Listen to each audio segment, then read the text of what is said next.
for the opportunity to speak before you today.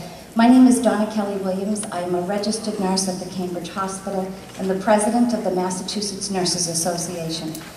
I was also part of the team that negotiated the language for the new ICU law.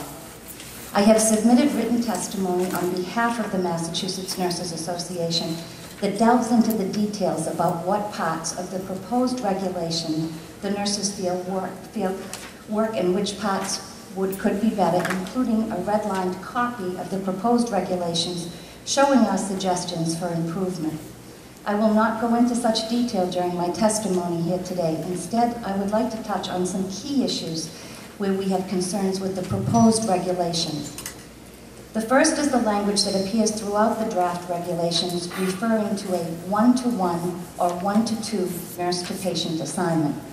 The law does not set an either-or standard. The standard set in the law is a one-to-one nurse-to-patient assignment with the opportunity to move to a one-to-two nurse-to-patient assignment in limited circumstances where the patient's condition is stable enough for the nurse to be responsible for a second ICU patient. The standard is not no more than 2 patients, which has been considered and was rejected. Any regulation that does not clearly state a one-to-one standard with an option to move to a one-to-two if a patient is stable enough directly undermines the intent of the language negotiated and agreed upon. There are several places where this occurs in the proposed regulations, and my written testimony identifies each instance and proposes new language.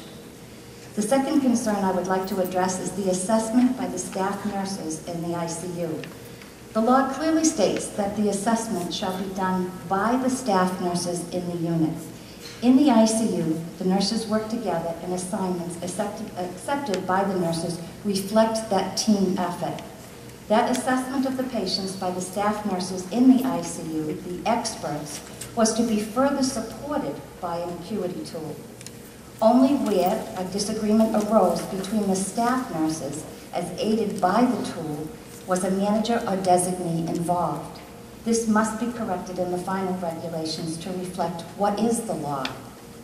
My next concern is closely related to the last and is regarding the involvement of the nurse manager in the determination of the assignment, which is under the Nurse Practice Act is ultimately a decision of the individual nurse as to whether he or she accepts or rejects the assignment.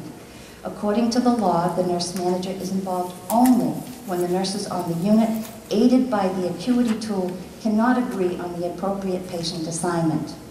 But in the final analysis, the individual licensed nurse must make the ultimate determination as to whether he or she accepts the assignment.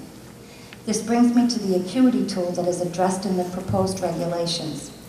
The acuity tool there is to assist the assessment process, not to act as a substitute for the professional judgment of the registered nurses.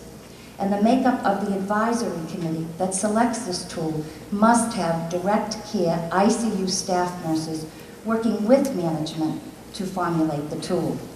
As written, the proposed regulations call for the advisory committee to be comprised of at least 50% registered nurses who are not managers. We believe this language would allow for the appointment of non-ICU nurses and request that the language be changed to specifically require that the committee include at least 50% registered nurses who are direct care ICU nurses. Donna, I'm really sorry to interrupt. One last point, your time's up. Oh, okay. Do you want me to finish or?